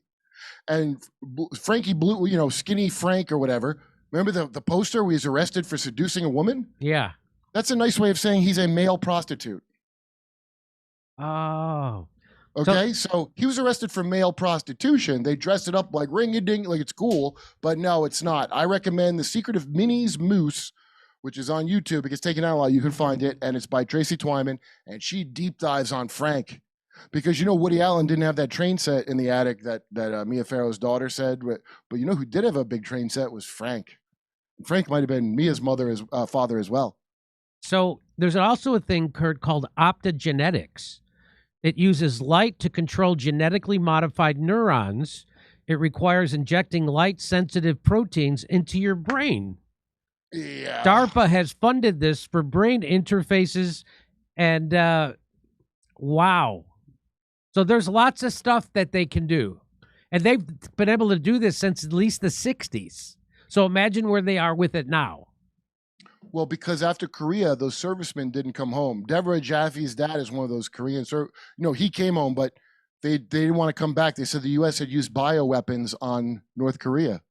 And obviously that can't be true. So they must have been brainwashed. And so we realized we needed to learn how to brainwash. That's why L. Ron Hubbard was so popular with the CIA, because he said he could do the same thing with Scientology. And guess what? He could. So there was an arms race, just like the nuclear race. There's two other races they don't talk about as much. The underground bunker race. So that's continuity of government. They don't like you bringing that up at a hearing. Mr. President, we cannot have a mine shaft gap. You remember that? Oh, yeah, right. Okay. And then they also had a mind control race, and it's all justified by fighting the commies. So we got to fight the commies. If you'll notice, they justify the most foul shit you ever heard of in your life. And they've been doing it all that time until the Soviet Union fell. Then we get terrorism, because now these control methods work really well, and rich people are putting their kids in it. Like the guy that shot Reagan, who's family friends with the Bushes. Yep. Oh, wait, or like Osama bin Laden's rich family that were also friends with the Bushes. And Osama, they go, oh, he was going to discos and stuff, and all of a sudden he's a crazy jihadi. Yeah, I bet it's worldwide. So I bet we get all kinds of... Why do you? And there's an emotional trigger to see Osama bin Laden now for us. So psychodrama. So I think even maybe a bigger question is, why now are they allowing Congress to talk about this stuff? Because you'll never put it together. And like the Epstein files, not enough for a prosecution, but there's enough for anybody that wants to know what happened. You can, if you're not a moron or a liar, you can go through them files and you can figure out exactly what's going on. Just by what they blacked out alone, you can figure out what's going on. And because they put that out and this punk-ass country did nothing, everybody in this country did nothing, that gives them permission to do worse shit. They want to reveal themselves. Your real rulers want to reveal themselves. And as they get more depraved all around you, which they are, you're going to see the externalization of the hierarchy. And it's coming now. They're tired of lying about what they're doing. Everybody's into it. Some people will always wear a mask. So they just need to get us to that so they can come out and say, yeah, this is what we do. And they already are doing it in ways where they're like, hey, I think it's wrong to kill kids. Is it? We're already almost there. The mask thing is, it's amazing, that video about Pavlov's dog, about how they could get people to think that a harmless medicine that's actually a miracle drug is poison for you, and a thing that's poison for you is actually a miracle drug. They got to worship authority, and they used it, and they used Trump derangement syndrome to do it. Well, all these syndromes, where are they coming from? Well, they're media manufactured mind viruses, of course, and that comes from the CIA because they wanted to steer people. QAnon.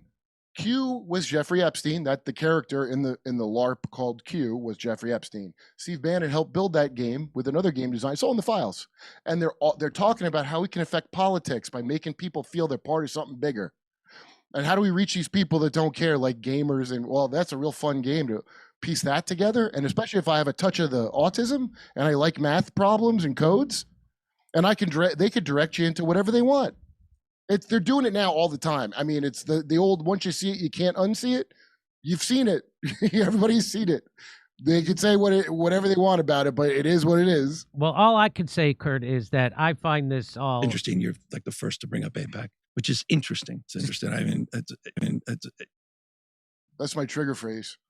It's just interesting. Israel did nothing wrong. That's what I want to leave everybody with. Oi! I don't want any trouble. I don't want any trouble. Israel did nothing wrong. No need to look into it. Okay, so there's more. I could go on and on. So skull to brain, I think that's the chip, but voice to skull it says voice to skull under there. So maybe she's talking about the same thing. So brain to skull technology, formerly known as brain-computer interfaces or neurotechnology, involves decoding or influencing brain activity. Recent breakthroughs range from non-invasive AI-powered thought decoders to partially invasive implants positioned on the brain's surface but beneath the scalp or skull. The field of neurotechnology can be categorized into distinct approaches, ranging from medical interventions to commercial thought to tech systems. You know, I have been contacted by people high up in the NSA. Okay. Who say they are victims of this. Yep. That the government is doing this to them. It sounded crazy at the time, didn't it? I thought it was crazy. But no, they're saying they have these weapons now. They just came out and said we have these direct energy weapons that will formerly derided as Jewish space lasers. Well, turns out we do have those. Who'd have thought? Who'd have thought? Who could have thought? They're saying we have them now. The plasma thing, I think I sent that to you like a year ago because they've been talking about that for a while. Yeah, isn't that something? And the headline here is voice-to-skull technology and electronic harassment. And mind-reading headphones. And if anybody out there, it happens to Jenna where your iPhone reads what you were thinking. Yeah.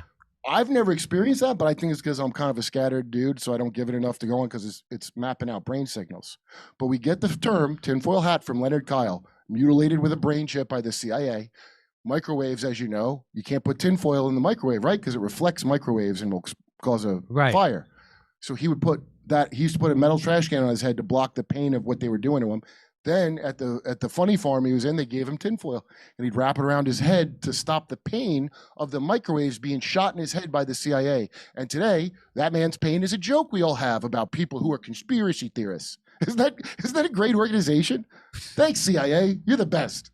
Here's one last video I'll play for you, Kurt. I know you got to jump because you have a party to go to. I have to do a presentation of slides, and it's going to be a big deal.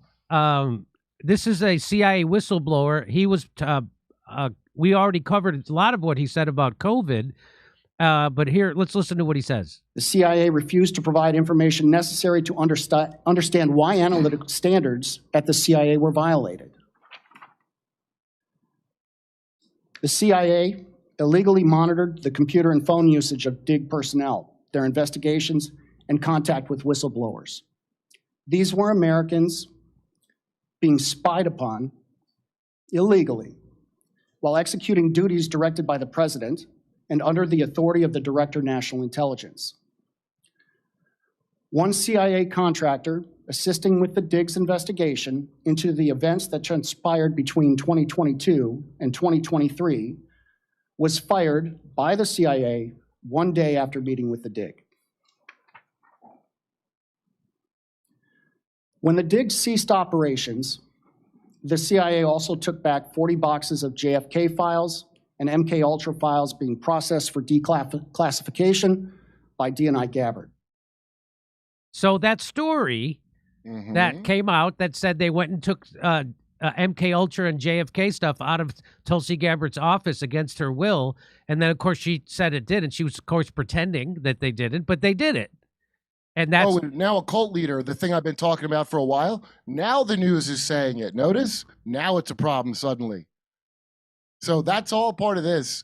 And just to be clear, they will never disclose what they did. If they ever disclose what they did, even the losers in this country might pull their heads out of their ass and do something about it because it's that evil. Remember the Satanic Panic? That was part of this, okay? To cover over very real, very dark crimes that they still do. Don't forget the Wayfair kids and all those illegal immigrant children that are still missing, about 300,000. Yeah, where are they? Well, our leaders have a 22,000 child a day habit. Let's put it that way. So here, why don't we play that video you sent me? Oh, this is where, because Tom, he didn't like to speculate, but as you know, I love to speculate. So Tom, Jimmy, the guy who was just testifying, and he wrote that book, Chaos, he was there? Yeah, this is his first testimony at Skankfest with Fitzdog and me and Duncan. Okay, let's listen. Ted Kaczynski, for those of you who don't know, when he got a scholarship to Harvard when he was 16, and in Harvard he underwent these horrific experiments. They didn't show that in Doogie Howser. No, and Doogie Howser was MK Ultra. Well, how would you become a 16-year-old fucking doctor? It's true. I don't gotta do no 20 years of research. You know that?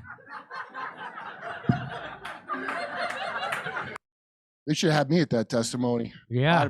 I'd bust the whole thing out. All right, so you're not in control, and the people in control are the most evil MFers you can ever imagine. You don't get to meet them. They're behind the scenes. The people that you see in control, think of them killing JFK and taking over the whole country. Everybody rolled over for it. Which they did. And Okay. JFK, by the way, it was like 3 days. Hang on, let me. I have a direct quote from him. Let me grab it. Yeah. He said this 3 days before he was killed. Hang on, I'm going to find it. Is this a secret society thing? He said, "There's a plot in this country to enslave every man, woman, and child. Before I leave this high and noble office, I intend to expose this plot." 7 days later, he was assassinated. So it's even bigger than something with Israel, because the plot 100% is to do that. And they've been doing it very effectively and very slowly. It's a generational project.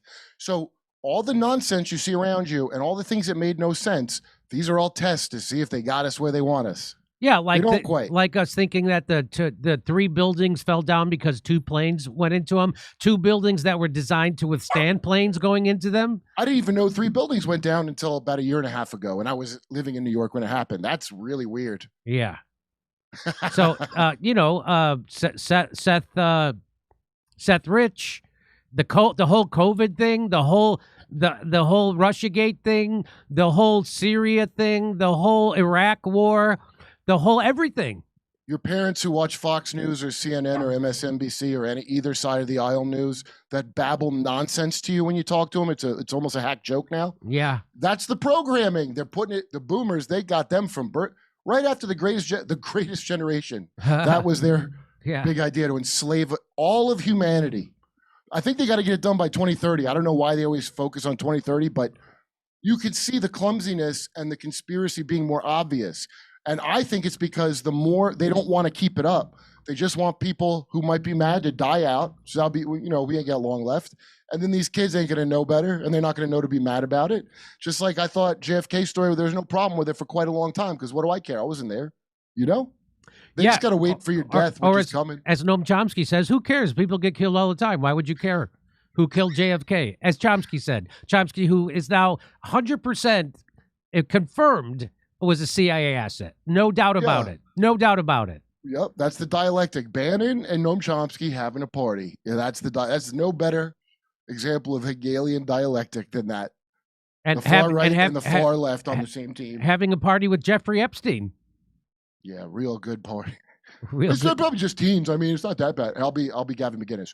It's just teens. I mean, it's not good, but it's not bad. I didn't bother to look at. I couldn't find anything on it. I didn't even look. Because you're not low IQ. I know when I went to Israel, they said I need to look into it. Anybody that says it was just teens and blah, blah, don't ever forget the DA on purpose. They made sure no one below 14 could try to be part of that lawsuit, because that's the story they wanted to put out there, the one that moron Gavin and every other idiot is putting out there. The very reason the law made sure the victims younger than 14 couldn't testify was so that idiot and the other idiots in Schellenberger and the other scum could do this narrative containment. But I don't think it's working too good between you and me. I don't think so either. I think we need a journalist like Matt Taibbi to crack it open. Well, he is busy. I don't know what he's working on. The Last of Woke. Yes. What the hell does he even do now? I mean, if you're not on this, you're like useless. If you can't reckon with the very obvious thing of the coup that already happened, okay? And now looking back, it makes a lot more sense. Because Poppy Bush, don't forget, he's at the center of all this. He was the head of the CIA before he became president. And he then was the president. He was in Dallas. When he doesn't remember where he was. And he doesn't remember where he was. He was there when they killed Kennedy. Yeah, a scumbag family who funded the Nazi. Well, his dad took the fronted for Rockefeller, funding Hitler. Yes. So isn't that odd that all these things after the war, a lot of people landed on their feet you wouldn't have thought should have. Yeah. All right, I got to do this thing. Okay, have fun at your party. I'll try. All right, if you want to hear my jokes about that, hey, August 30th is our next live celebrity panel show where Kurt may be there and we may be talking about these things. So go to jimmydore.com for a link for ticket. We'll see you in Burbank, and then Rosemont, Illinois, and Chicago, Illinois. Go to jimmydore.com for a link for tickets. Are you doing a show on Friday? I think so. Yeah. You want to tell them? We're doing a show on Friday, and we're going to have book club on Friday. So it's going to be half a real show, half the book club about Carl Jung. Okay, we'll see you on Friday. Okay, but we got more show coming up. We're going to jump over to Rumble. Steph's going to read your super chats and your Rumble rants, and we'll see you over at Rumble.